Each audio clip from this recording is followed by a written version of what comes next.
Beshem Hashem Maaseh Venatzliach, Bezrat Hashem. On va parler donc ce soir de la parashat Ekev et on va dire d'abord quelques mots sur la parasha de Vaïtranan. Vérifiez s'il vous plaît que les micros sont bien fermés. Et si vous avez des questions, je vous laisserai des moments où vous pourrez poser des questions. Monsieur Cohen, excusez-moi, vous pouvez dédier ce cours au Khaya qui est Ça y tombé est, là? madame, c'est prévu. J'y viens. Super. J'y viens. Donc, si vous aimez le cours, n'hésitez pas à diffuser le lien au maximum. Ce cours est dédié à la mémoire de mon grand-père, dont ce soir c'est l'Eilula, Elio Cohen Solal Ben Moshe.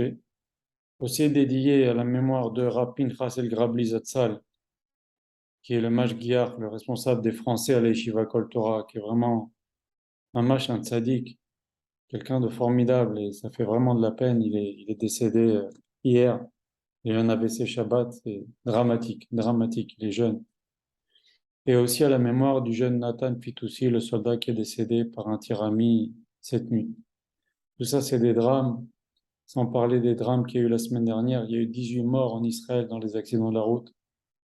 Beaucoup de malheurs, tout ça, on va en parler, c'est des choses qui sont décidées à Rosh Hashanah.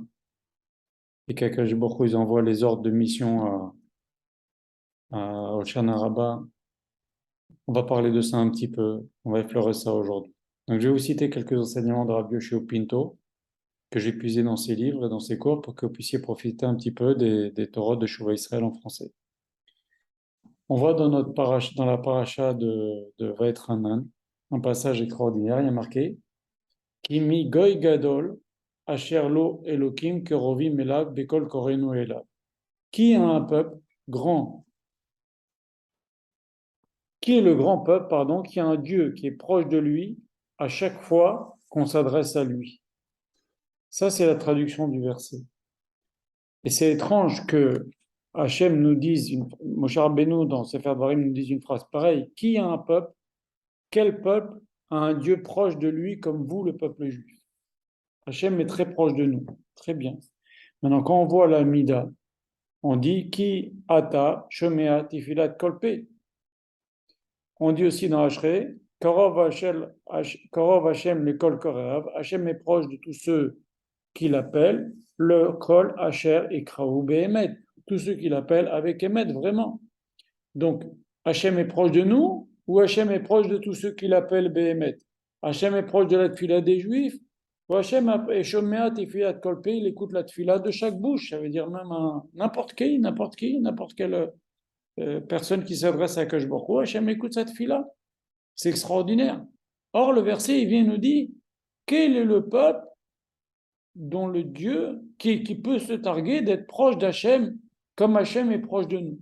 Alors, il faut savoir, même Shlomo Ameler, quand il a construit le Beth Amikdash, il a dit à Kadosh Baruch Hu, je vais vous lire ce qu'il a dit exactement dans les mots, c'est intéressant. Shlomo Ameler, quand il a inauguré le temple, il a dit comme ça, Vegam el anochi asher lo ma'amecha Israël, même un non-juif, Uba Meretz Rechoka, qui viendrait d'une terre éloignée, le Man Shimcha, il vient pour t'honorer à Kadosh Baruch Hu, un non-juif qui vient au Beth Amikdash. Uba Veit Palel El Baitazé, qui viendra prier dans cette maison, dans le Beth Amikdash. Vasita Kechol Asher Ekre Lecha Anochi. Hachem fait, tu feras s'il te plaît, sois gentil, écoute la tfila du non-juif. Alors, qu'est-ce que c'est? Il y a une contradiction. D'un côté, on voit le Chol Asher Ekre Behemet. On voit qu'il y a Shema Tefilat Kolpe. On voit que Shlomo Melech, il a prié qu'Hachem écoute la tfila des non-juifs qui viennent au Beth Amikdash ou même qui ne viennent pas au Beth Amikdash. Et là, le verset Moshe Rabbeinu nous dit qui peut se targuer d'avoir un peuple si proche que vous, à Israël? Alors, il y a quelque chose qui ne colle pas. Le Rav, il a expliqué ainsi. Il a dit une chose qu'on dit tous dans la Mida le jour de jeûne. Qu'est-ce qu'on dit dans la Mida un jour de jeûne? Je vous lis le passage qu'on rajoute dans Shomea Tefila. On dit ceci. On dit Anenu avenu, Hachem répond-nous, Anenu biyom mata anitaze, dans ce jour de jeûne, Ki betzora gadala narnu, car nous sommes dans un grand, grand problème. Al tefen erishenu, ne regarde pas notre mauvaise conduite. Val titala kenumi bakashek. Et nous, Fais pas comme si, ça veut dire ne fais pas, fais pas celui qui n'entend pas de nos demandes, ça veut dire ne fais pas comme quelqu'un qui n'entend pas nos demandes. Yena Karov Shabbat, et nous, Hachem soit proche. Alors là, on va arriver au but. Hachem soit proche de nos suppliques. Terem Nikra Elecha Atatani. À peine on s'adresse à toi, Hachem, tu nous réponds. Nedaber Vatatishma. À peine on parle, tu entends. Kadabar Shenemar, comme c'est marqué dans un verset dans Yeshayu, chapitre 25, c'est ce qu'on dit toujours dans ce passage qu'on rajoute dans les jours de Ta'anit. Odem Medaberim, Hachem dit, à peine les Juifs me parlent, Vani Ishma, moi je les écoute. Donc, on voit qu'à Kadosh Baruch Hu, il y a quelque chose de particulier avec Am Israël, à la différence de tous les autres peuples. C'est vrai qu'Hachem écoute la tefila des autres peuples, c'est vrai qu'Hachem écoute la tefila de Kolpé, mais avec les Juifs, à peine ils s'adressent à moi, je les écoute, je les exauce. Ils n'ont même pas fini de leur fila qu'Hachem les exauce. Et ça, c'est un cadeau particulier, et c'est ça que Moshe Rabbeinu veut nous dire. Vous avez une proximité avec Dieu qu'aucun de nos peuples a. C'est que nous, à peine on a commencé à prier, Akadosh Baruch Hu nous exauce. Et quand on ne voit pas ça dans les faits. Dans les faits, on le dit, on le dit, on l'a dit encore à Tisha B'Av, Hachem, à peine on s'adresse à toi, tu nous exauces. On n'a même pas fini notre prière, tu nous exauces. C'est ça notre proximité dont Moshe Rabbeinu parle dans Parashat Va'etchanan. Mais quand est-ce que c'est ça? C'est un cadeau qu'Akadosh Baruch Hu nous fait quand nous, on se conduit avec Naaseh Venishma. Quand un juif, il fait Naaseh Venishma, c'est-à-dire, quand Akadosh Baruch Hu, il a voulu donner la Torah, les juifs, ils ont dit, on fera. Tout ce que tu nous demandes, on fera. Après, on cherchera à comprendre pour savoir comment bien faire. Mais on ne met pas, on ne met aucune condition à faire ce que tu nous demandes. C'est pas que ça, on comprend pas, ça nous plaît pas.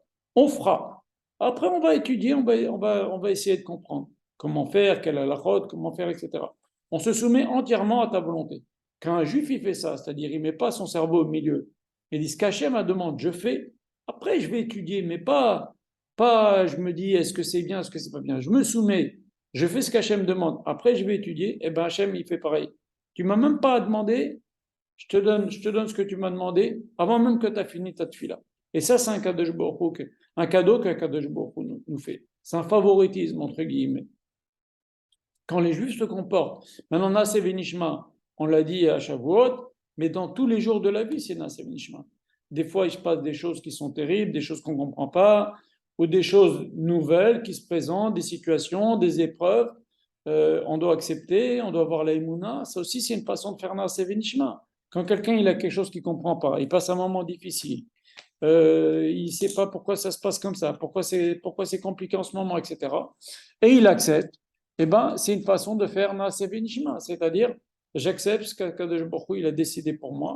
Ou par exemple, quand je dois faire une mitzvah et je ne suis pas en état de la faire, ou je n'ai pas le moral, Naaseh Venishma, je fais, je me soumets à la volonté d'Akadosh Baruch Hu. Eh ben, quelqu'un qui fait ça, à peine il a commencé à parler, Akadosh Baruch Hu il exauce. Ça, c'est un cadeau. Et c'est ça que veut dire Moshe Rabbeinu quand il nous dit qui a un peuple qui est proche d'Hachem. C'est comme un père. Faites un père qui a sa fille ou son fils, il les connaît, il sait ce qu'ils ont envie, il aime tellement ses enfants. Pourquoi? Parce qu'ils font la volonté de leur père, sans discuter. Eh ben, il sait ce que l'enfant veut, il lui donne avant même que l'enfant il ait besoin d'exprimer ce qu'il veut. Voilà. Donc c'est un beau cadeau qu'Akadosh Baruch Hu nous donne. Si nous, on se conduit de cette façon-là, alors Akadosh Baruch Hu, il écoute notre fila. À peine on a commencé. Des fois même, on voit qu'on n'a même pas eu le temps de prier qu'Akadosh Baruch Hu nous a envoyé. Il nous a envoyé des Yeshuot. Voilà. Et le Rav nous dit aussi que des fois, quand on prie pour quelque chose, on ne sait pas si cette chose pour laquelle on prie, si ça va être bien pour nous. À nos yeux, ça nous paraît bien. Mais on ne sait pas si vraiment c'est bien. Il y a marqué, par exemple, dans Shlomo HaMelech a dit Osher Shamour les Baalav. Par exemple, la richesse, il y a des richesses que la personne, il aurait mieux valu qu'il ne soit pas riche. Il y a des gens qui venaient chez Rav Israël, ils demandaient une bracha pour avoir le permis de conduire. Rav Israël, il leur faisait la bracha, mais il leur disait si c'est bien pour toi. Il disait il y a beaucoup de juifs et beaucoup de juifs qui sont au cimetière à cause qu'ils ont eu le permis de conduire et ils sont morts dans les accidents de voiture. On ne sait pas si c'est bien pour nous d'avoir le permis de conduire. Vous comprenez? Alors, on ne va pas rester sans chercher à avoir le permis de conduire, on en a besoin, etc. On peut faire des mises votes aussi avec. Alors, on dit, si c'est bien pour nous, il faut régulièrement préciser quand on prie quelque chose, parce qu'on ne sait pas si notre demande, elle est vraiment bien pour nous. Alors, on dit à Hachem, voilà, je te demande ça, si c'est bien pour nous. Et c'est ce que Shlomo Ameler va faire. Shlomo Ameler, au moment de la construction du temple, voilà ce qu'il a demandé, je vous l'ai cité tout à l'heure, pour les non-juifs. Un non-juif qui vient et te demande, tu lui donnes. Mais un juif qui vient et qui te demande, tu lui donnes si c'est bien pour lui. Si c'est pas bien pour lui, ne lui donne pas. Et pourquoi pour les juifs c'est comme ça et pour les non-juifs c'est pas comme ça? Parce qu'un juif a la émouna que si Akash Baruch Hu lui donne pas quelque chose, c'est pour son bien. Les non-juifs, c'est pas évident. Ils peuvent, phrase Shalom, dire il n'y a pas Dieu, ils n'écoutent pas notre filote, à savoir ce qu'ils peuvent dire. Tandis qu'un juif, il sait que Hachem, il a écouté cette filote. S'il ne lui a pas donné, c'est pour son bien. En tous les cas, nous, quand on demande, on en a un peu parlé dans le cours de la semaine dernière, quand on demande, il faut dire si c'est bien pour moi. Comme ça, si c'est pas bien pour nous, Akash Baruch Hu ne nous donne pas. Mais des fois, quelqu'un, il est lochet Akadosh Baruch Hu, on en a un petit peu parlé, il donne, à la fin, Hachem, il lui donne, et finalement, cette chose-là, elle n'est pas bien pour lui, que Dieu préserve. Voilà, donc faire attention à ça. Voilà. Je vais vous lire maintenant, on va continuer sur les choses que le Rav a dit, et après, on va parler un tout petit peu de quelques points de la paracha. Dans Parashat Ekev, il y a marqué, dans le premier verset, une promesse d'Akadosh Baruch Hu. Et je vais vous la lire, il y a marqué,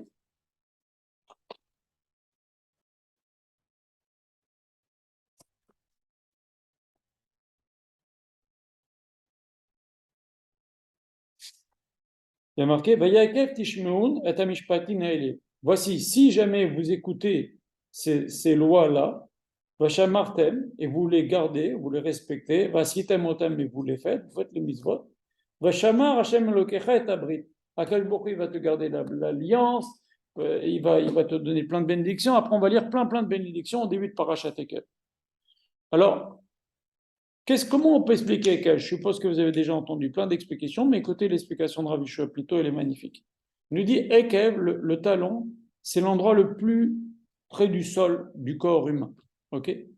Et cela représente l'endroit du. Donc, ça peut aussi représenter dans notre vie les moments difficiles de la vie, les moments les plus bas, les moments où dans la vie, vous savez, des fois on fait les mises-votes, on est en forme, on a envie parce que tout va bien, il y a la santé, il y a la parnassa, il y a le shalom, il y a le machin, il y a tout ce que vous voulez. Alors ça s'appelle gadlut amochin, ça veut dire tout va bien, on fait la Torah, c'est facile, on est dans de très bonnes conditions pour faire la Torah, tout est réuni, comme on dit, toutes les cases sont causées, toutes les cases sont cochées pour que tout c'est super bien, tout va bien, donc on fait les mises-votes, tout c'est super. Mais c'est pas ça Ekev. Ekev, c'est quand ça va pas. Ça s'appelle Katnut Amochin, ça veut dire que on a des contrariétés, il y a ça qui va pas, il y a ça qui va pas, il y a ça qui va pas. Et là, quand même, on fait Torah mitzvot, c'est ça que nous dit le verset. Ekev tishmeun. Lorsque vous écoutez les mitzvot lorsque vous êtes Ekev, lorsque vous êtes au plus bas. Alors là, Kadosh Baruch Hu, il te donnera tous les brachot qu'il t'a donnés. Parce qu'en vérité, la force d'un homme, d'une femme, c'est facile de faire Torah mitzvot quand tout est au top, quand tout est bien.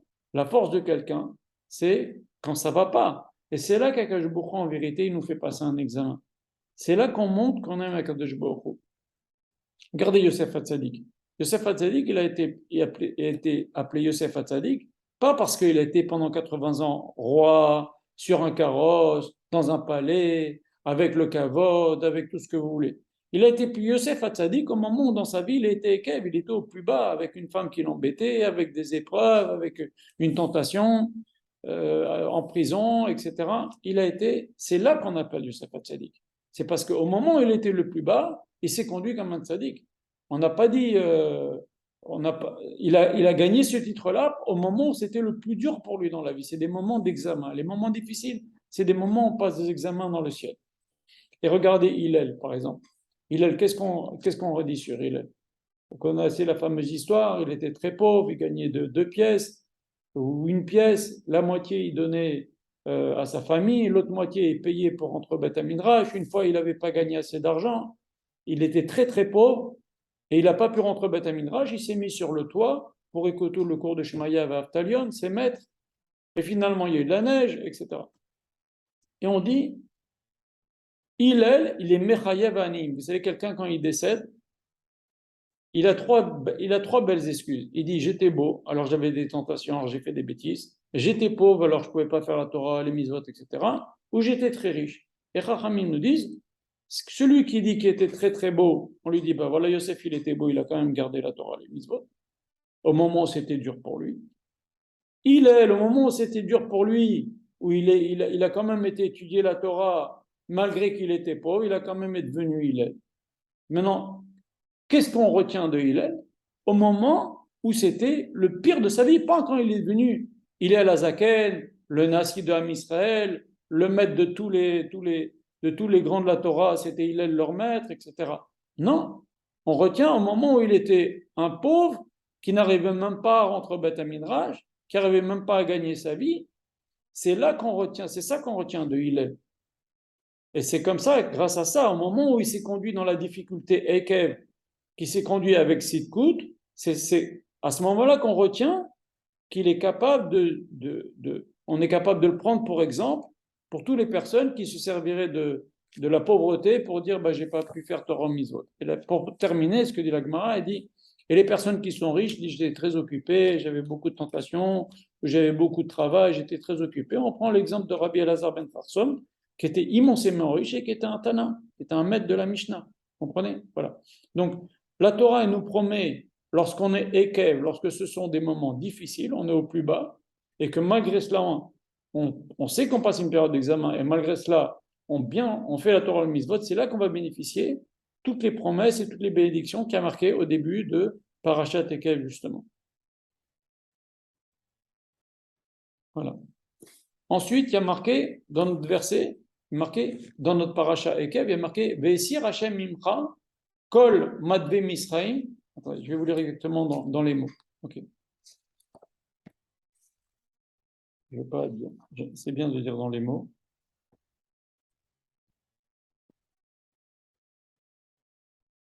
Ve'esir Hashem Mimcha et Kol Choli ve'Kol Madve Misraim. Hashem il va enlever de toi. C'est une promesse, une bénédiction. Toutes les maladies et toutes les plaies qu'il y a en Égypte, toutes les catastrophes qu'il y a en Égypte, Araïm, toutes les choses mauvaises qu'il y a en Égypte, Asher Yadata, que tu sais bien, parce que tu viens d'Égypte, hein, tu as vécu en Égypte, tu les as vus, ces plaies-là en Égypte, ces maladies. L'Osimam Bar, Hachem, il ne les mettra pas sur toi. Toutes ces maladies, toutes ces catastrophes, il ne les mettra pas sur toi. Untanam Bechol Sonecha, Akash Bokhu, il les mettra sur tes ennemis. Et le Rav, il a posé la question, il a dit, déjà, c'est une bénédiction. Quand Hachem nous dit, toutes les maladies, tous les malheurs qu'il y a en Égypte, je ne les mettrai pas sur toi. Ben merci, au revoir, on est content, ça nous suffit. Pourquoi Hachem il nous rajoute, il nous dit, et je les mettrai sur nos ennemis? On n'a pas besoin, on est content déjà qu'il ne les donne pas, qu'il ne les donne pas à nous. Là, il faut savoir que quand Akash Baruch il envoie une zéra, une fois qu'elle est partie, on peut la dévier, mais on ne peut pas l'annuler. C'est comme quelqu'un qui tire au revolver, ok? Tu peux pas. Et encore, le revolver, c'est pas un bon exemple parce que le revolver, on ne peut pas changer sa direction, ok? Mais une fois que, dans tous les cas, que la balle est tirée, tu ne peux pas l'arrêter. C'est ça une zéra. C'est pour ça que, et c'est pour ça que le verset il vient nous dire les maladies, les plaies, les catastrophes qu'il y a en Égypte que tu connais, que tu as vues, je ne les mettrai pas sur toi, mais il faut bien qu'elles aillent quelque part. Elles sont parties déjà du ciel. Elles vont aller vers tes ennemis. Il n'était pas obligé, le verset, de nous parler de cette suite que ça va sur nos ennemis par là. Si ça ne va pas chez toi, ça va sur tes ennemis. Mais ça nous apprend ça justement, que quand quelque chose est parti du ciel, c'est obligé de toucher. C'est obligé de toucher quelqu'un. Et d'ailleurs, qu'est-ce qu'on dit? On dit Tfila, Tchouva, Tzedaka, Ma'averim, Meroi, Agzera. La Tfila, la Teshuva, la prière, la Teshuva et la Tzedaka, elles dévient, elles déplacent la Gzera. Ma'averim, c'est je prends ça, Ma'averim, je le passe de là, de ce côté-là. Ma'averim, je fais passer. Ok? Ma'averim et Roi Agzera. Ça fait passer le mal de la Gzera. Il n'y a pas marqué que Tfila, Tchouva, Tzedaka annule la Gzera. Ça fait Ma'averim Roi Agzera, c'est-à-dire ça le déplace. Ça veut dire elle va pas te cogner, elle va aller quelque part ailleurs, mais elle s'arrête pas dans la nature.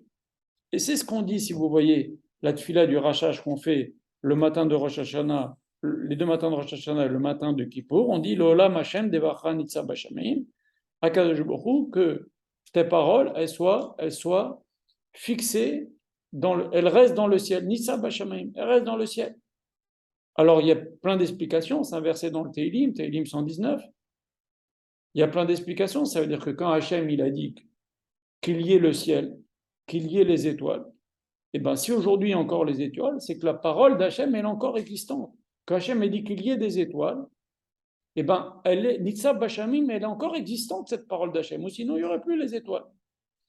Quand Hachem a dit qu'il y ait des arbres, s'il y a des arbres aujourd'hui, c'est parce que la parole d'Hachem, elle est Nitsa Bashamim, elle existe encore, cette parole. Elle est là, elle est maintenue. Et c'est pour ça qu'on dit Shakon, Yabit Baro, tout ce que tu as été créé, c'est avec ta parole, etc. Parce que cette parole, elle est continue, elle est permanente. Et on va un petit peu en parler un petit peu après. En tous les cas, on dit à Kajborou, maintenant s'il y a des xérot, Hachem, Nitzab Bashamim, laisse-les dans le ciel, ne nous les envoie pas. Parce qu'une fois qu'elles sont descendues, c'est obligé que ça tape quelqu'un. C'est obligé que ça tape quelque chose, ça tape quelqu'un. Et le mieux du mieux, c'est que ça ne descende pas du tout.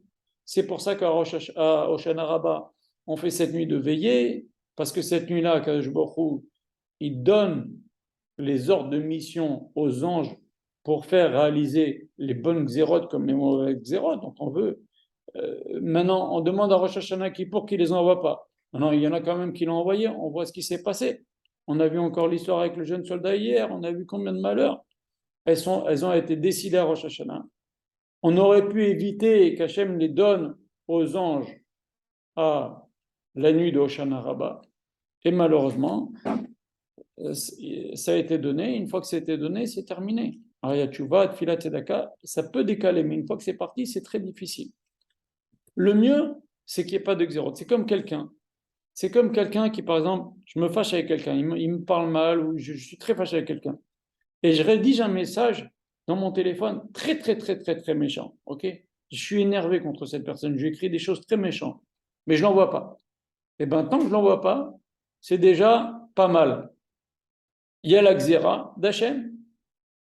Elle ressemble au message que j'ai écrit à Mabdil et je ne l'envoie pas. Elle reste en haut. C'est pas très grave.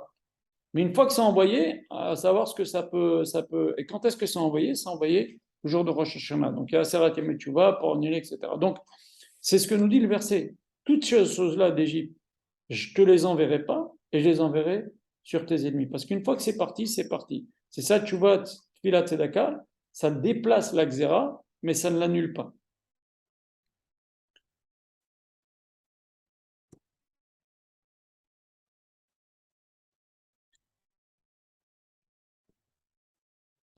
Et c'est aussi pour ça que il y a des fois,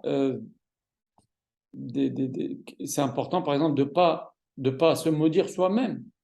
Parce que qu'on maudit quelqu'un, d'abord, c'est très grave. Ok? Il y a marqué dans la Torah, tout celui qui te maudira, je le maudirai. C'est-à-dire, quelqu'un qui maudit monsieur, un juif A, il maudit un juif B. Qu'est-ce qu'il gagne? C'est Hachem qui va le maudire, le A, monsieur A. Vous comprenez? C'est très grave.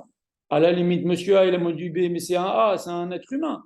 Tandis que monsieur A, il maudit monsieur B, Hachem, il maudit monsieur A. Donc c'est extrêmement grave. Maintenant, il y a des gens qui se maudissent eux-mêmes. Qui m'arrive ci, qui m'arrive ça, des expressions en arabe, je ne sais pas quoi, ou sur les enfants, que Dieu préserve, des sales expressions qui font enlever de notre vocabulaire, que c'est des expressions de malédiction, c'est très grave de faire ça parce que c'est des choses. Après, il ne faut pas s'étonner. S'il y a Dieu préserve, il y a des choses qui sont graves qui se passent. Donc, il faut faire très attention à ce qui sort de notre bouche. Est-ce que vous avez des questions sur ce qu'on a dit jusqu'à maintenant?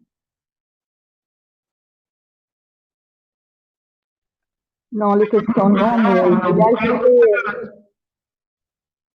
vous m'entendez? Oui, oui, je vous écoute. Oui. Je voulais juste ajouter ce que vous avez dit de ne rien dire de sa bouche parce que paraît-il qu'il y a un malach une fois par jour qu'il passe et que Chas Shalom, il dit Amen quand on dit une malédiction ou du bien, mais il passe une seule fois, mais on ne sait pas quand il passe. Ce que je Et il sais en faut tous faire les attention. cas, cette histoire-là d'ange qui passe tous les jours, je ne sais pas. Ce que je sais en tous les cas, c'est ce que dit le Zohar HaKadosh. Le Zohar HaKadosh, il dit, un homme, il doit faire attention à ce qu'il dit, parce qu'il y a toujours des, des, des, des, des, des, des anges qui sont là pour prendre notre voix et l'amener et faire qu'elle se réalise. Donc, c'est ce qu'on dit, Altif Tarpé, la Satan, etc. Par Voilà, contre, Monsieur Cohen, sur Eked, j'ai jamais entendu l'explication qu'il a donnée Rabbi Oshaya Pinto, à part que Eked, ne pas écraser les petites mitzvot. Voilà, j'ai toujours entendu ça, mais pas cette explication d'être le plus bas. Baruch Hashem, ben, vous voyez que, Voilà. madame, si le Rav disait ce que tout le monde dit, il serait Non, pas, mais Baruch Hashem, on il serait s'enrichit. pas, C'est-à-dire il que, serait pas, non, ce serait pas un chidouche. non, Baruch Hashem, Ce c'est serait bien, on pas, et s'enrichit. ce serait C'est-à-dire, quoi? Ce mais serait c'est la répéter ce première que fois tout le qu'il monde dit? Non, Il mais va écrire c'est-à-dire, des livres, il va répéter ce que tout le monde dit, et Kev, Tishmeoun, non, bien les sûr, petites il y a mitzvot que 50, les gens négligent. Ça, on le connaît, alors il n'y a pas besoin de donner un cours sur ça. Il y a déjà 1000 cours qui sont présents. ouais, ouais, non, non.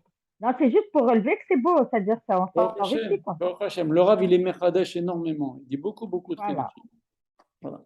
Alors, je vais vous signaler maintenant quelques passages importants de notre paracha Vaet Hanan et de Ekev, surtout de Vaet Hanan, qui sont quand même des choses où on apprend énormément. Je vais vous les lire rapidement pour ne pas faire un cours trop long.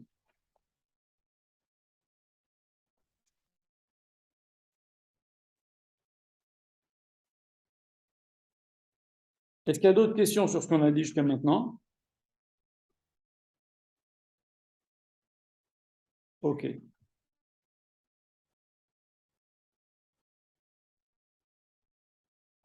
y a marqué dans notre paracha de Vaet Hanan la semaine dernière, il y a marqué Re, limati etrem chukim mishpatim kasher tzivani Hashem Elokai.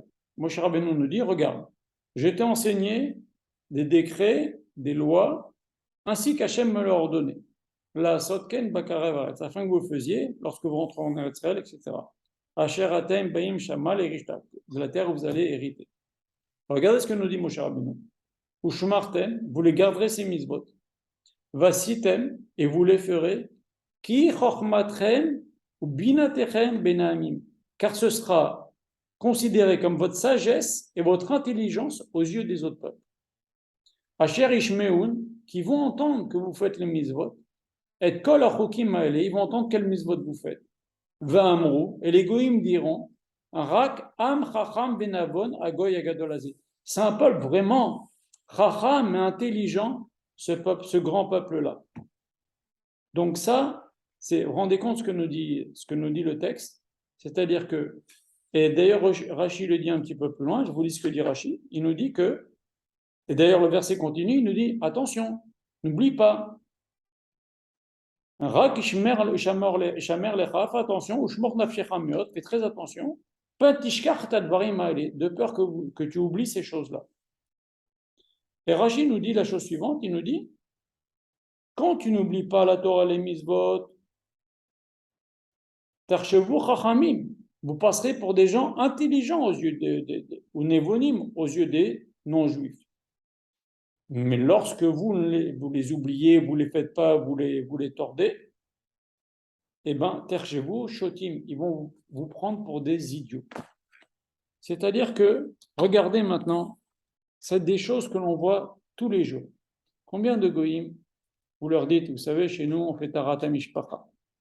Ah, il y a plein de goïms qui sont intelligents. Ils disent, c'est génial pour les couples. Vous savez, nous, une femme, quand elle est nida, son mari ne s'approche pas d'elle. Alors, il y a tarat mishpacha, le fait qu'ils se séparent, donc ils sont contents de se retrouver. Et il y a aussi le fait que le mari il laisse la femme tranquille quand elle est nida. Ça évite plein de maladies. Maintenant, nous, on ne le fait pas pour ça, nous, on le fait parce qu'Hachem a demandé. Il y a aussi, par exemple, la Brit Mila. Ça évite plein de maladies. Vous savez qu'à la reine d'Angleterre, dans la famille de la reine d'Angleterre, il y a plein de non-juifs qui font la Brit Mila. Maintenant, nous, on fait la Brit Mila. Quand ils entendent qu'on fait la Brit Mila à 8 jours, pourquoi 8 jours? Il y a dans le corps une enzyme, dans le sang, ça s'appelle l'hopothrombine. C'est quelque chose qui assure la cicatrisation. Si on cicatrise, c'est parce qu'il y a de l'hopothrombine, une espèce d'enzyme ou de quelque chose qu'il y a dans le sang. Le top dans la vie de l'homme, où cette enzyme de cicatrisation est au top dans la vie de l'homme, c'est à l'âge de 8 jours. Maintenant, nous, on ne le sait pas.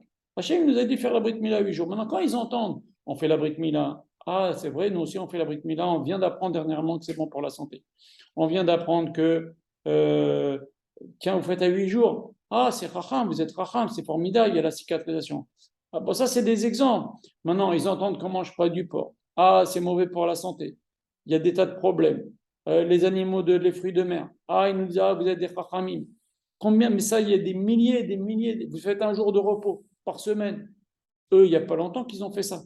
Nous, on fait ça depuis plus que 3000 ans, etc., etc., etc. C'est ce que nous dit le verset.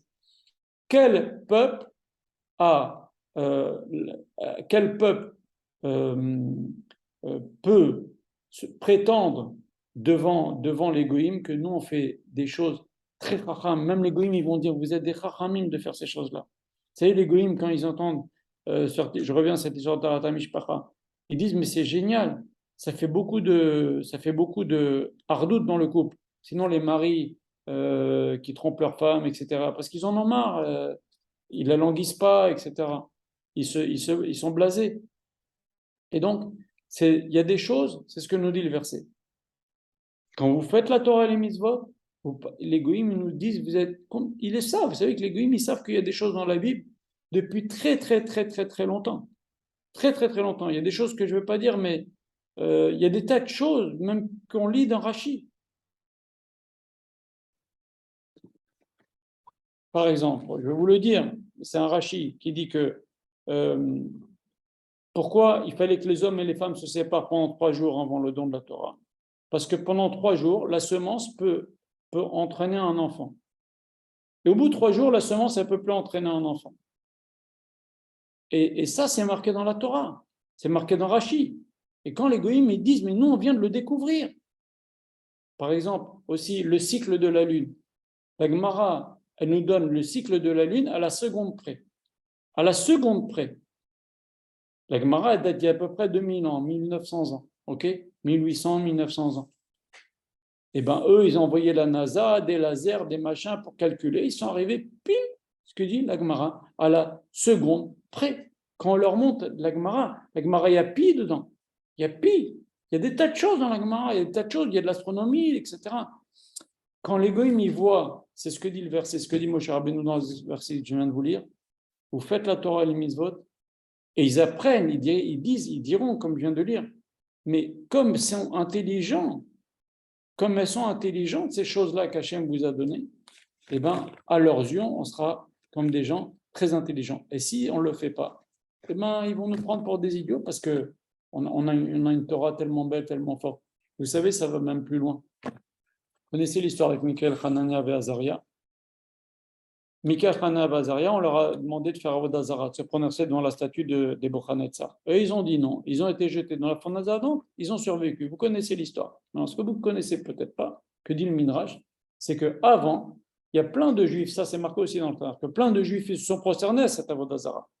Mais quand Michael, Hanania et Azaria sont sortis vivants, les non-juifs qui ont encouragé les juifs à se prosterner, et ils se sont beaucoup d'entre eux prosternés, une des raisons pour laquelle il y a eu l'histoire de la Xéra de Haman, eh ben, les non-juifs ont craché sur les juifs. Mais comment vous prosternez devant une statue? Regarde le Dieu, ce qu'il a fait, votre Dieu, il a sauvé Michael, Hana, Azaria du feu. C'est vrai, un Dieu comme ça et vous prosternez devant une statue? Ils ont craché sur les juifs. Comment vous vous prosternez à la Avodah Zarah? Regardez ce qu'Hachem vous fait. Il y a des milliers d'exemples. La Torah, il y a tout dedans. Il y a tout dedans. Je vous ai envoyé, j'ai mis sur le groupe cette semaine l'écologie. Il y a marqué dans Kohelet Rabbah, chapitre 7. Akash Baruch il a dit à Adam Arishon, voilà, je te donne une terre. Regarde comme elle est belle la terre que je t'ai donnée, la nature que je t'ai donnée. Ne l'abîme pas. On ne sait pas quelque chose qui existe déjà depuis très longtemps, etc., etc., etc., etc. Voilà. Ça, c'est un verset que je voulais vous dire. Après, un autre verset que je voulais vous citer, il y a marqué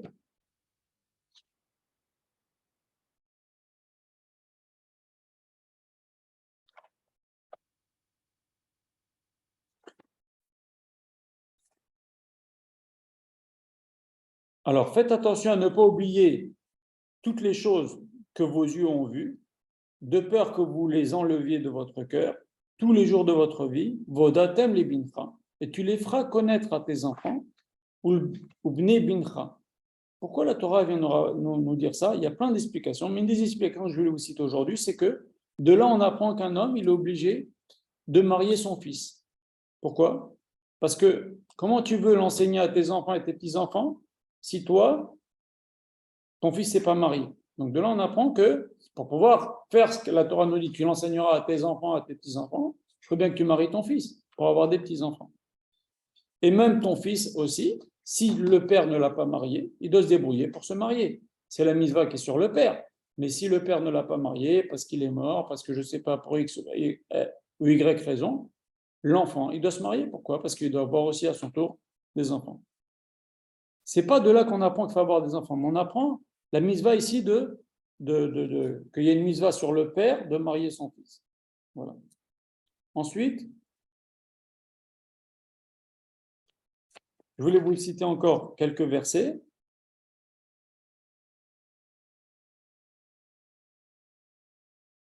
Il y a un verset quelques lignes plus loin, il y a marqué Moshe Rabbeinu qui parle, il nous dit Votitsiva Hashem baitaïl et lamed etchem prokim pratim. À ce moment-là, Hashem m'a ordonné de vous enseigner des décrets et des lois. Qu'est-ce que nous dit Rashi sur ça? C'est-à-dire quoi qu'Hachem m'a ordonné de vous enseigner? De là, on apprend, c'est une des allusions dans la Torah écrite qu'il y a une Torah orale. C'est ce que nous dit le verset ici. Hachem m'a ordonné de vous enseigner prokim mishpatim. Alors c'est quoi tout le fromage? Il dit non, ça c'est en plus. C'est la Torah chez Balpé, les explications que Moshe Rabbeinu a reçues d'Akadosh Baruch Hu. Voilà. Après, il y a marqué, dans un autre verset, il y a marqué Ki Hashem Elokecha Esh Ochla, car Akadosh Baruch Hu est un feu dévorant, Elkana, c'est un Dieu jaloux. Rashi nous dit, qu'est-ce que ça veut dire Qu'est-ce que ça veut dire un Dieu jaloux? La Gemara nous dit la chose suivante dans Masechet Avodah Zarah, il nous dit à quoi ça ressemble. Ça ressemble à un roi qui avait un fils, et le fils il avait un chien, parce que la Gemara elle pose la question, elle dit Hachem, pourquoi il s'énerve contre les gens qui font Avodah Zarah? Hachem il a qu'à détruire les idoles. Pourquoi il s'énerve contre les gens qui servent les idoles? Alors la Gemara elle dit comme ça, elle dit ça ressemble à un roi qui a un fils, et ce fils-là, il appelle son chien au nom de son père. Alors Gemara demande, avec qui va se fâcher le roi? Contre le chien ou contre son fils qui a donné à son chien le nom du père? Il va se fâcher contre son fils. C'est exactement la même chose. Que pourquoi il a créé des humains. Les humains, ils font une avodah zara, une statue, il dit que c'est mon Dieu. Hachem, il ne va pas s'énerver contre une statue. Il s'énerve contre le fils qui a donné le nom de Dieu à une statue. Voilà. C'est ça le « je suis un Dieu jaloux ». C'est une des explications. Après, il y a marqué encore autre chose. Un verset très intéressant. Tous les versets sont intéressants, la vérité, mais bon, regardez ce que nous dit le verset. Je t'annonce et tu verras que toutes ces choses-là vont arriver à la fin des temps. Tu feras tchouva vers Hashem. Et tu écouteras sa voix. Quel rachum Hashem Elokecha, car Hashem est clément. Il ne va pas t'affaiblir, il ne va pas t'éliminer, et n'oubliera pas l'alliance qu'il a fait avec tes pères. Et de là, Chachamim apprend de ce verset que la Géoula va venir avec trois choses. Il y a marqué, tu reviendras vers Hachem. Qui est le Rachum Hashem Elokecha, Hachem il est Rahman, et il se rappellera de l'alliance. Il y a trois choses qui vont arriver avant la fin des temps. C'est la tchouva des Bnei Israël, et c'est ce qu'on voit, Dieu bénisse, et j'ai mis autant de balais de tchouva. Et Hachem, par clémence, il va revenir vers nous, et aussi par, j'ai pas dit qu'il va faire une Géoula berachamim, mais j'ai dit que s'il y a la Géoula, c'est parce qu'Hachem a beaucoup de rachamim envers nous, ok? Et aussi, il se rappelle la promesse qu'il a fait à nos ancêtres de nous donner la terre d'Israël, etc. Alors maintenant, j'ai posé la question dans le groupe, où c'est marqué dans Chazal, comment faire pour avoir la Géoula berachamim? Je demandez à vos rabbanim autour de vous, cherchez. Personne ne m'a donné de réponse. Et ça, c'est pas une matana trinam, ça? Pardon? C'est pas une matana trinam de son otsar, de son trésor quelque part? Oui, ça pourrait être, mais c'est pas garanti. Maintenant, la question, c'est pas ça. La question, c'est comment, où c'est marqué un Rav qui nous dit dans la Gemara, Rabbi Shimon bar Yochai, Rabbi Akiba, Rabbi Yehuda Hanassi, Rabbi Tarfon, Rabbi... Un Rav, un Gadol, un Tana qui nous dit, vous voulez la Géoula Rachamim, il faut faire ça. C'est quoi? Où c'est marqué? Un moyen pour obtenir la Géoula Berachamim. Écrit par un Rav de l'époque de la Gemara. Vous avez une réponse à cela? Je vous donne la parole. Où c'est marqué? Dans Chazal. Je répète, donc ce n'est pas un Rav qui vient maintenant il y a 1 siècle, 2 siècles, 3 siècles, même si c'est un grand, je vous montre dans Chazal. Dans Chazal, c'est-à-dire Gemara, Mishnah, Zohar, vous voyez, de cette époque-là, ou même dans le Tanakh, où c'est marqué, quoi est-ce qu'on doit faire pour avoir la Géoula Berachamim? Personne ne m'a répondu. Et en vérité, il n'y en a pas. Il n'y a qu'une seule truc, à ma connaissance. Maintenant, je ne sais pas tout, je ne connais pas toute la Torah, mais à ma connaissance, il n'y a qu'une seule chose où c'est marqué clairement noir sur blanc. Comment faire pour avoir la Géoula Berachamim? Et c'est un Zohar Kadosh dans Parashat Naso. Moshe Rabbeinu, il apparaît beaucoup dans le Zohar Moshe Rabbeinu, s'appelle Raya Mayamna. À chaque fois que dans le Zohar Kadosh, il y a marqué que le berger fidèle, c'est l'âme de Moshe Rabbeinu qui se révélait au Dir Chachamim qui était dans le Zohar. Je vous renvoie vers le cours qu'on avait donné sur Rabbi Shimon bar Yochai. Et l'âme de Moshe Rabbeinu venait, elle parlait avec eux. Ça s'appelle Raya Mayamna, c'est passage du Zohar. Dans chaque paracha, il y a ça. Et Moshe Rabbeinu, il a dit Ashrecha Rabbi Shimon bar Yochai. Donc c'est un mécor du Zohar à Kadosh, de l'époque dont je vous parle, un mécor de Chazal. Et c'est Moshe Rabbeinu qui nous donne le truc. Il nous dit, à Rabbi Shimon bar Yochai, il dit heureux sois-tu Rabbi Shimon bar Yochai, car par l'étude de tes textes, de ce que tu écris dans le Zohar à Kadosh, on méritera la Géoula Berachamim. À ma connaissance, c'est le seul texte où c'est marqué noir sur blanc ce qu'on doit faire pour avoir les Géoula Berachamim. Il y a marqué dans plein d'endroits comment être sauvé de Chevle Mashiach, Rabbi Eliezer Agadol a dit, c'est Talmud Torah, c'est Gemilut Chasadim. Bon, ça c'est chacun pour être sauvé, etc. Mais maintenant, comment faire pour que tout Am Israël bénéficie de la Géoula Berachamim? Comment faire? Où c'est marqué dans Chazal? Ça, c'est un mécor dans Zohar Kadosh. C'est Moshe Rabbeinu qui nous donne le truc. L'étude du Zohar Kadosh. Alors, je vous renvoie sur le cours qu'on a donné sur le Zohar Kadosh, mais même quelqu'un qui ne comprend pas, lire le Zohar Kadosh, comme quelqu'un qui ne comprend pas Tehillim, ça fait beaucoup, beaucoup, beaucoup. Ça fait énormément. Même une femme, elle peut lire le Zohar Kadosh. Donc, en tous les cas, un homme, je vous renvoie sur les cours qu'on a donnés précédemment, tout ce qu'on a parlé là-dessus, le Rav en a parlé très longuement, l'étude du Zohar Kadosh, c'est comme une machine à laver. Dit le Harizal, c'est comme une machine à laver. Il y a le Tehillim qui purifie le cœur, le Zohar Kadosh, il purifie l'âme, il purifie le cerveau, il purifie la personne. Le Rabbi de Komarna, il a dit qu'il faut étudier au moins 5 pages de Zohar Kadosh. Étudier le Zohar Kadosh. C'est très, très, très chachou. Je dis surtout aux messieurs d'étudier le Zohar Kadosh. Ne vous inquiétez pas, les secrets du Zohar Kadosh, de toute façon, ils sont incompréhensibles. Donc, il n'y a pas d'inquiétude. Lisez, même si vous ne comprenez pas. C'est ça que je suis en train de dire. Et c'est ce que nous dit Moshe Rabbeinu. Vous voulez Géoula Berachamim? Je vous donne un truc. C'est Moshe Rabbeinu qui nous le dit. Vous voulez la Géoula Berachamim? Étudiez le Zohar Kadosh. Lisez même le Zohar Kadosh. Par ça, les Bnei Israël mériteront la Géoula, auront la Géoula Berachamim, c'est une promesse. Mais vous vous rendez compte, c'est un chidouche extraordinaire. Dans toute la Gemara, à ma connaissance, je ne connais pas toute la Gemara, mais ça se saurait s'il y avait Bon, moi je veux bien, si quelqu'un connaît, il peut toujours m'écrire et me dire, est-ce qu'il y a marqué un endroit dans Chazal où il y a une promesse que si tu fais ça, il y aura les Géoula Berachamim pour tout Am Israël, pas seulement pour ta pomme. Voilà. Et pourtant, on le demande tous les jours, Hachem, de nous envoyer cette Géoula Berachamim, putain. Oui. Tous les jours dans nos prières, on le demande. Donc, Oui. c'est qu'on l'a appris de quelque part. On ne peut pas le demander comme ça. Oui, on le demande, mais maintenant, soit il y a marqué tellement de prophéties, ou que Dieu préserve, va se passer des choses très très graves, ce qu'on appelle Chevle Mashiach, etc. Mais ce n'est pas une fatalité. Moshe Rabbeinu, il nous dit ce n'est pas une fatalité. On peut passer au travers des Chevle Mashiach s'il y a beaucoup d'études de Zohar dans Am Israël. Encore une fois, l'étude du Zohar, je ne dis pas qu'il faut rentrer, regarder les cours que j'ai donnés sur la Kabbalah, sur le Hari, etc., ou sur les cours qu'on a donnés sur Rabbi Shimon Bar Yochai. C'est la lecture du Zohar. Comme quelqu'un qui lit Tehillim. Il y a des gens qui lisent Tehillim qui ne comprennent pas ce qu'ils lisent. Eh bien, ce n'est pas grave, ils ont fait des Tehillim et c'est extraordinaire.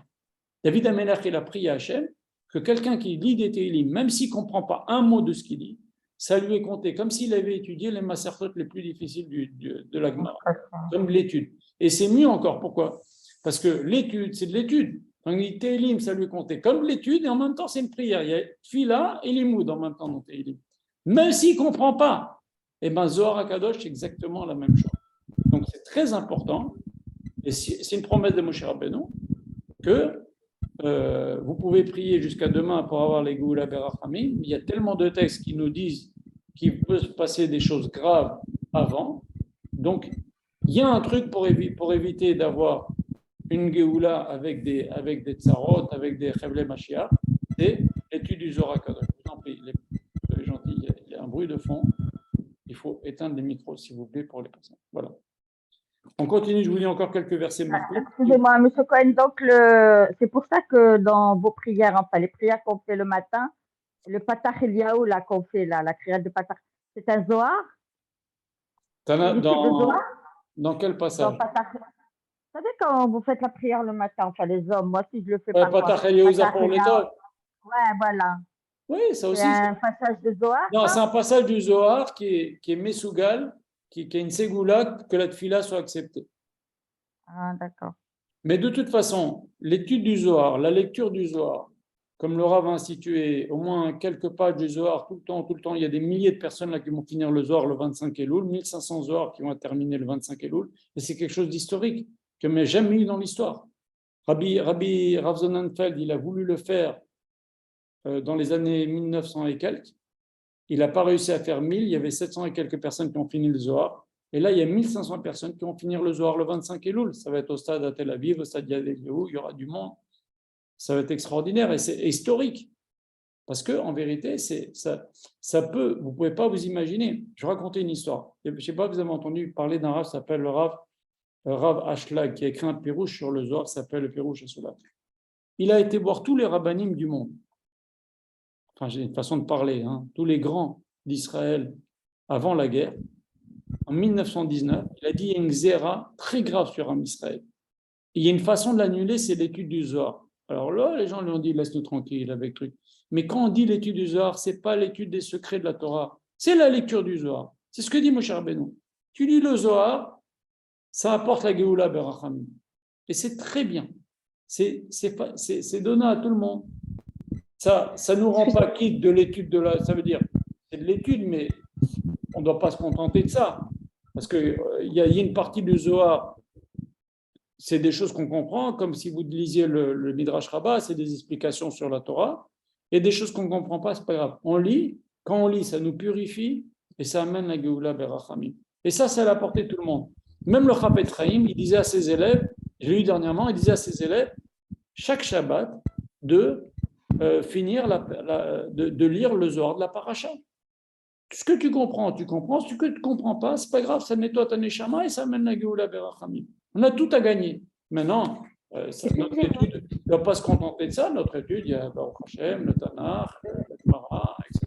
La Halacha. Oui, je vous écoute.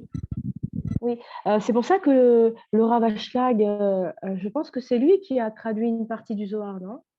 Il nous a donné des explications, quelques explications. Ouais. C'est comparé à une échelle qu'on monte étage par étage. Oui, il a écrit le Pirouche Ashlag. Donc, c'est une très grande importance. Et le Rav, il a remis ça. Parce que Moshe Rabbeinu, il a promis. C'est dans Zohar HaKadosh, Parashat Naso. Je pourrais mettre la source dans le groupe, mais je l'ai déjà vu un peu avant Shavuot. Moshe Rabbeinu, il a dit, si vous étudiez le Zohar HaKadosh, par ce mérite-là, vous mériterez la Géoula Berachamim.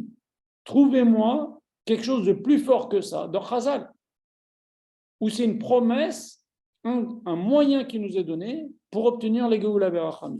Moi, je veux bien, envoyez-moi un truc, Géoula Berachamim, Klali, pour toi, Israël. C'est l'étude du Zohar. C'est super rachou. Voilà. Je vous lis encore quelques passages, si vous voulez. Il y a marqué Ata areta l'edat ki Hashem Elohekim enon milvado. Tu arrives à comprendre que l'Éternel, c'est Akadosh Baruch Hu, enon milvado. Il n'y a pas d'autre Dieu que lui. La Gemara raconte une histoire extraordinaire. Il y avait un jour Rabbi Hanina ben Dosa.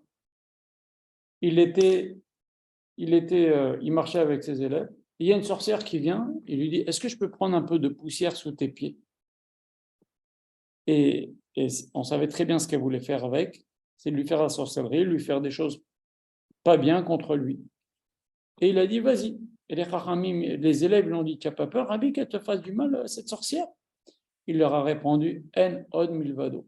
Alors déjà, En od milvado, je ne veux pas rentrer dans les. Mais les initiales de En od milvado, c'est des choses qui font éloigner de la sorcellerie. Si vous sentez qu'il y a des gens qui veulent vous faire la sorcellerie, vous dites En od milvado. Les initiales de En od milvado, c'est des choses qui repoussent la sorcellerie. Maintenant, on apprend ça de Rabbi Hanina ben Dosa. Il a dit, vous inquiétez pas, En od milvado, ça veut dire, c'est Hachem. La sorcellerie, elle a de l'effet, mais Hachem, il est encore plus fort que tout ça. Si moi, je ne crois pas dans tout ça, j'en ai rien à faire. Maintenant, faire attention. Pourquoi ça s'appelle Mechachef, un sorcier? Parce que, en hébreu, Makrish, c'est quelqu'un qui remet en question. Makrish, quelqu'un, par exemple, je lui donne mes lunettes, et après, 2 minutes après, je lui dis, tu peux me donner mes lunettes? Il me dit, tu ne me les as jamais données. Ça, c'est ça, quelqu'un qui est Makrish. Il renie quelque chose qui vient de se passer, quelque chose qui est évident, quelque chose qui est clair et net. C'est ça qui est Makrish. Eh bien, les sorciers, ils sont Makrish, la création. Je vois pourquoi il a fait une création comme ça, et ils veulent changer. Et donc, lui, il est au-dessus. Il dit, les Juifs sont au-dessus du Mazal, tu peux rien nous faire, etc. Il n'empêche que, faire quand même attention à tout ça. Il y a malheureusement dans notre peuple des gens qui ont pris des habitudes des peuples dans lesquels ils ont vécu, notamment surtout au Maroc, où c'était quelque chose de courant, mais pas seulement. Et donc, faire attention à ça. Et il ne faut pas toucher à ça. Il ne faut pas toucher à ça. Tous les gens qui touchent à ça, ils le payent très, très cher. En tous les cas, si moi, j'en ai vu des histoires, des sales histoires, des gens qui se faisaient dans la famille, les belles-sœurs, les machins, des histoires, des sales histoires, mais vraiment des trucs pas bien. Eh bien, si on sent qu'il y a ça, il faut dire Enon Milvado. Et aussi un des signes pour savoir s'il y a de la sorcellerie sur nous, le rabbin dit, c'est quand il y a une fourmi, vous mettez la main. Si elle vous monte sur la main, c'est qu'il n'y a pas de sorcellerie. Et une des choses aussi pour enlever la sorcellerie, c'est aller à la mer et laisser venir les vagues sur soi au moins 7 fois. Ça, c'est ce que disait Baba Mia. Voilà des petits trucs qu'on a appris ce soir. Vous voulez qu'on continue un petit peu des choses?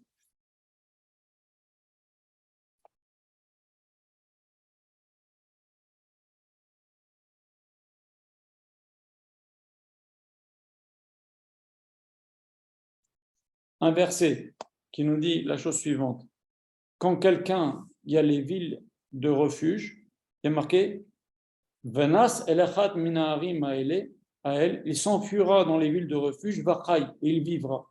Les Chachamim, ils ont été d'Oresh quelque chose d'extraordinaire. Ça veut dire quoi? Il vivra. Bien sûr, il vivra parce qu'il y a la famille de la personne qui l'a tué sans faire exprès qui le poursuit. Donc, il va vivre. Une fois qu'il est rentré à cette ville de refuge, il va vivre.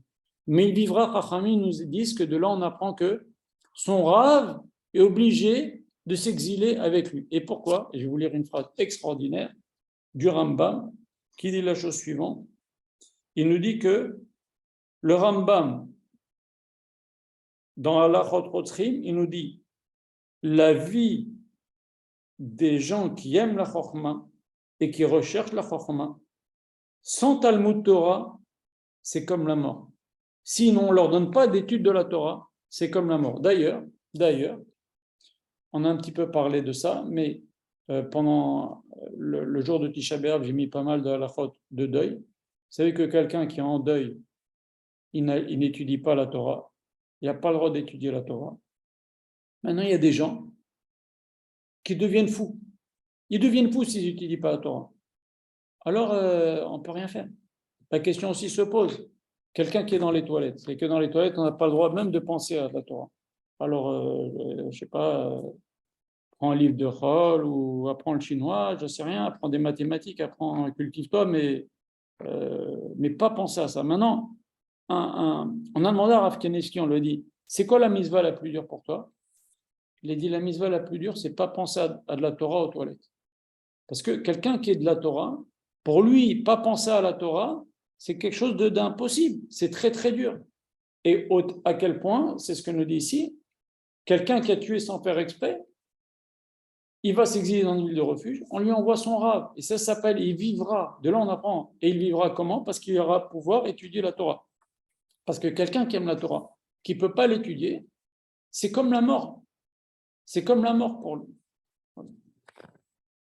Est-ce que vous avez des questions sur ce qu'on a dit jusqu'à maintenant? On va continuer encore un tout petit peu pour ne pas faire un cours trop long. On va faire un cours d'1 heure.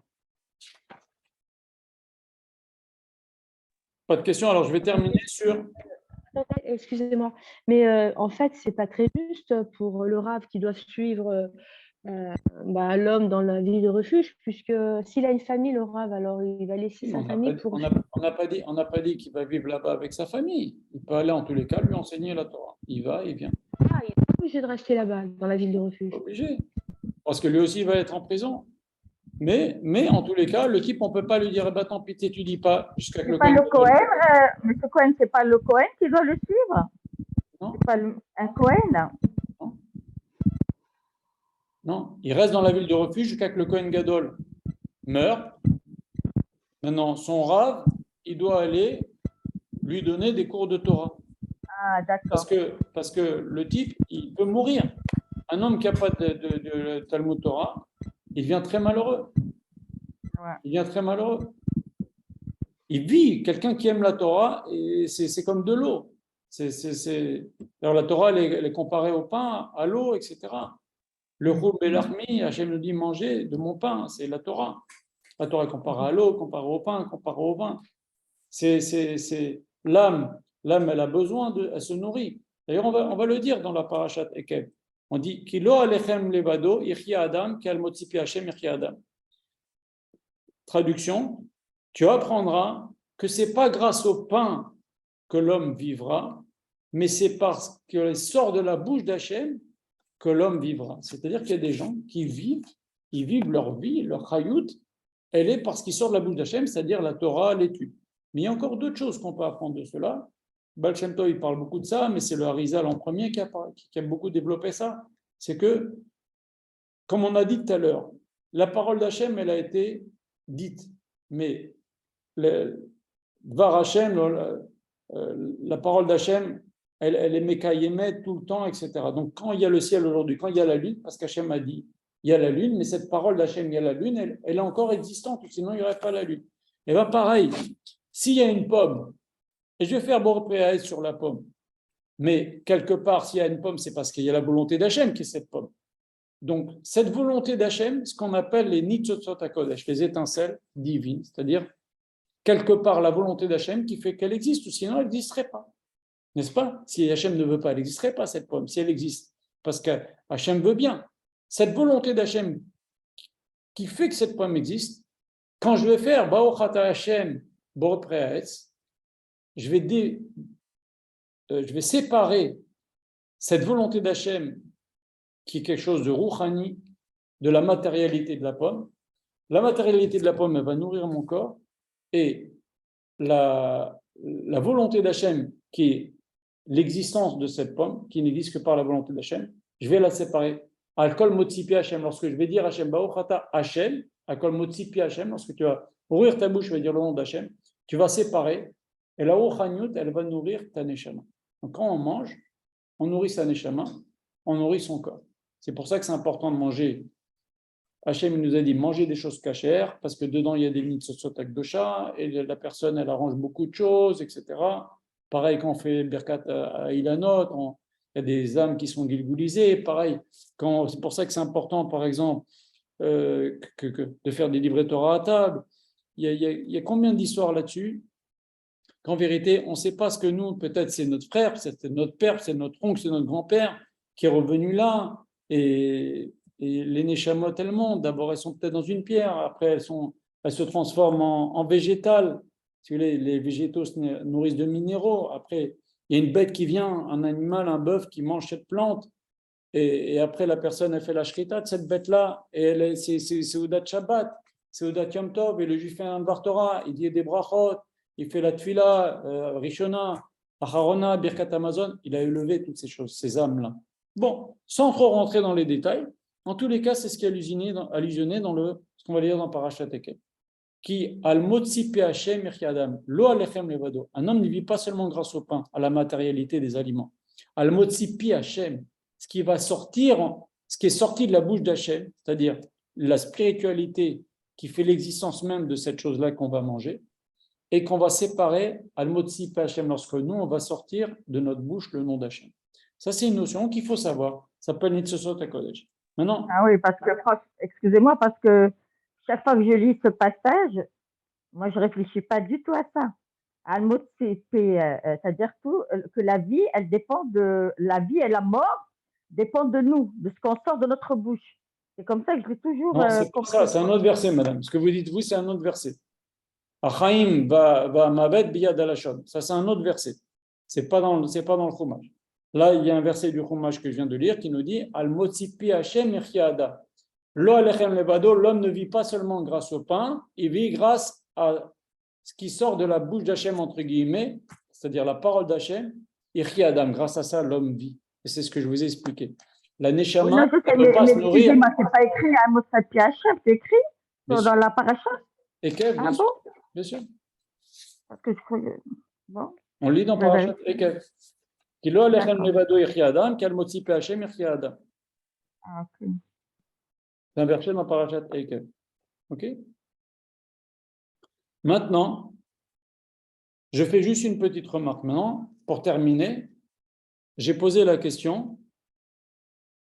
Il y a marqué dans les premiers Asarat Alibérot, Zachar at Yom HaShabbat. Tu te rappelleras du jour du Shabbat.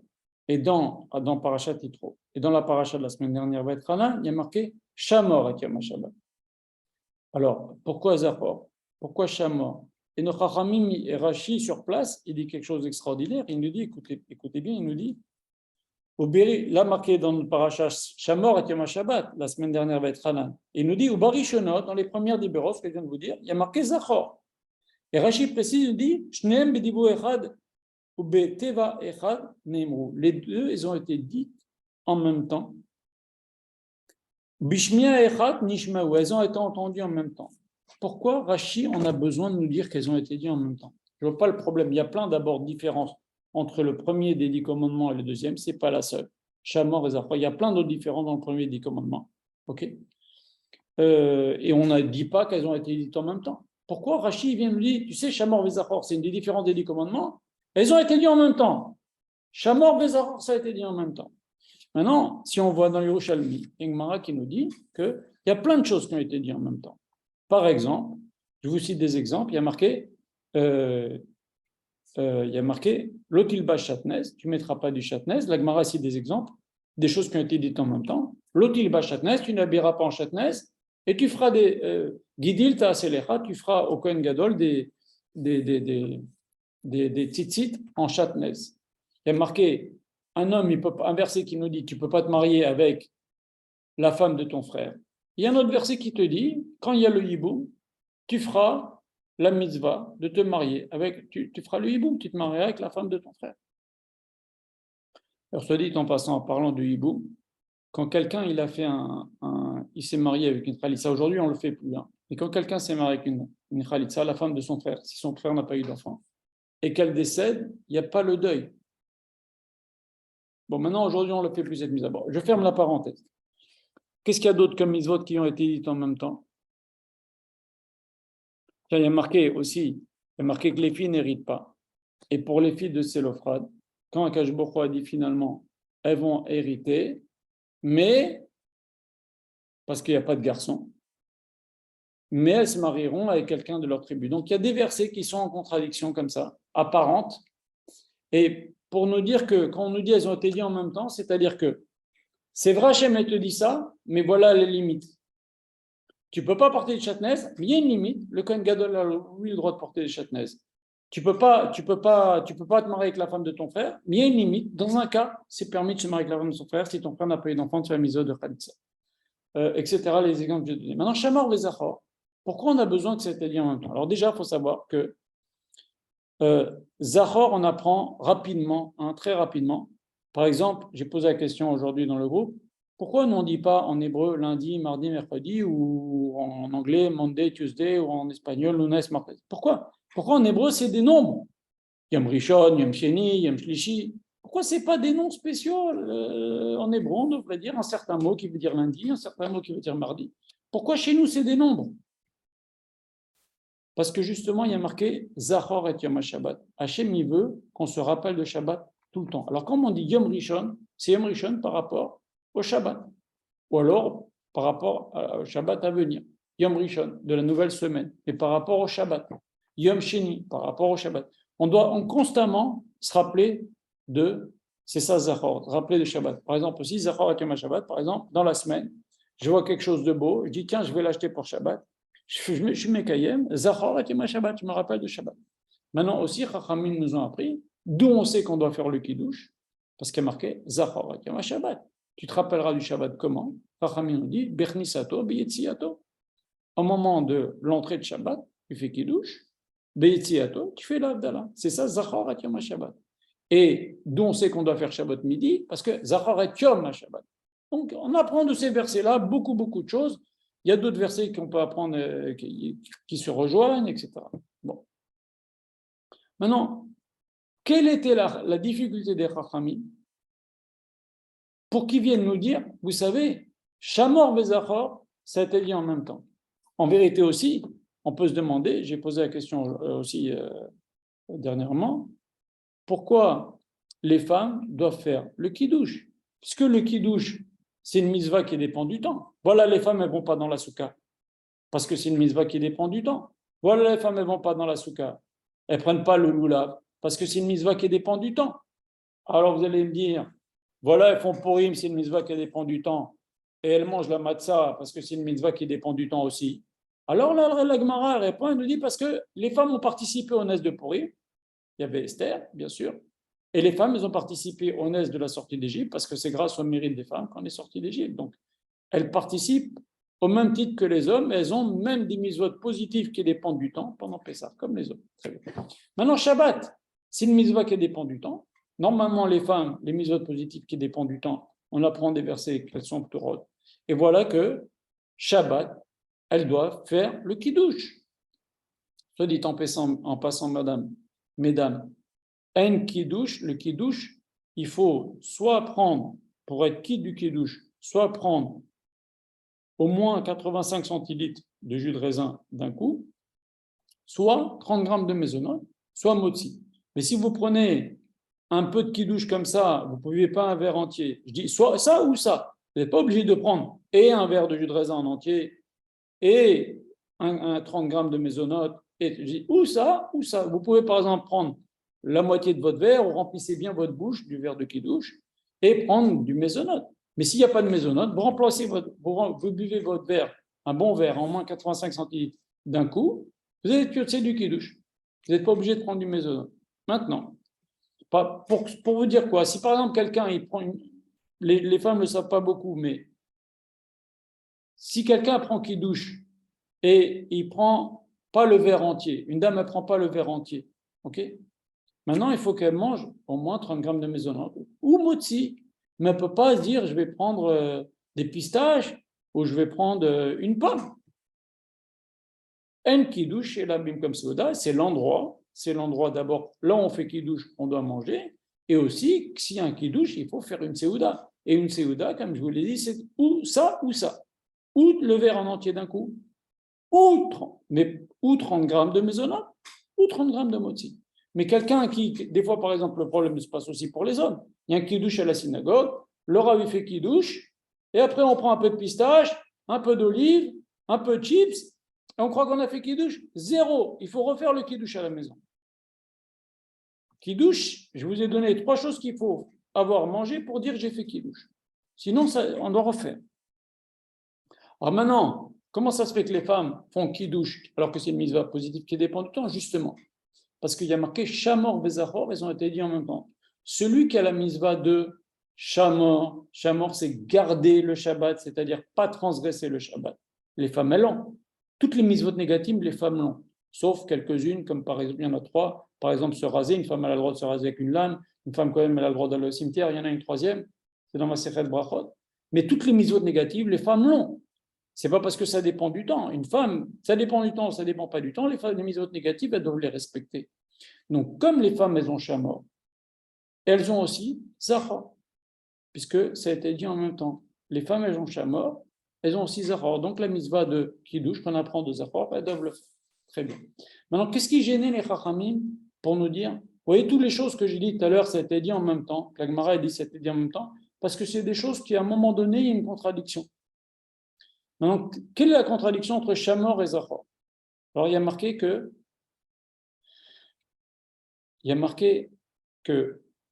Zachor, on apprend, Zachor et Yom HaShabbat du premier des 10 commandements, ça nous apprend de faire entrer Shabbat plus tôt.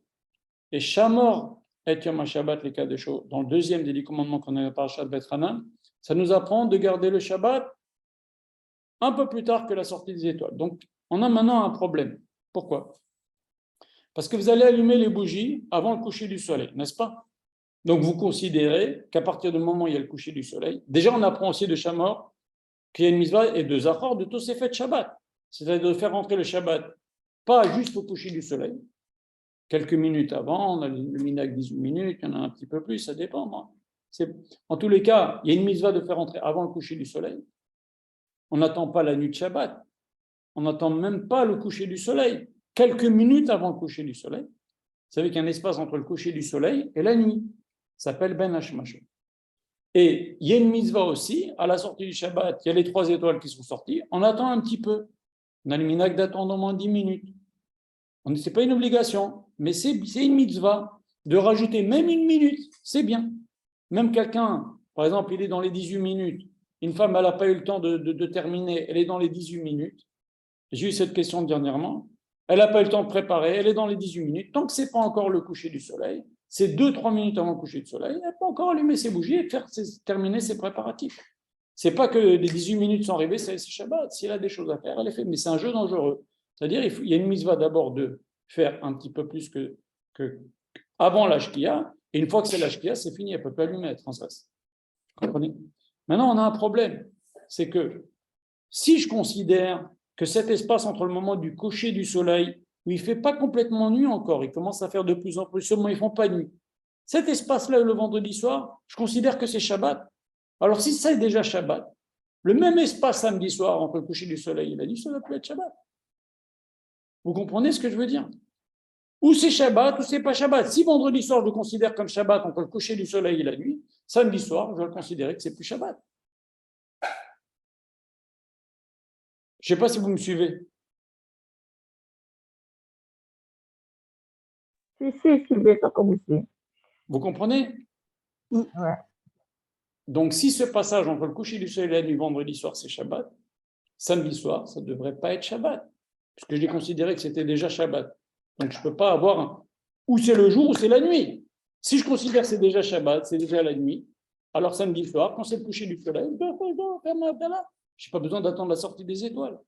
Et c'est ça que Chachamim vient de nous dire, Shamor vezachor bediborecha ne'emru. C'est-à-dire que on doit faire la chombra dans les deux sens. On fait rentrer Shabbat avant le coucher du soleil, et on fait sortir Shabbat après la sortie des étoiles. C'est encore plus tard que le coucher du soleil. Voilà. On arrête ici le cours. On a fait 1h15, ce n'était pas très long. Est-ce que vous avez des questions sur ce qu'on a dit jusqu'à maintenant? En tout cas, Khazak, pendant les vacances, vous avez écouté un cours, c'est bien. Est-ce que vous avez des questions sur ce qu'on a dit jusqu'à maintenant?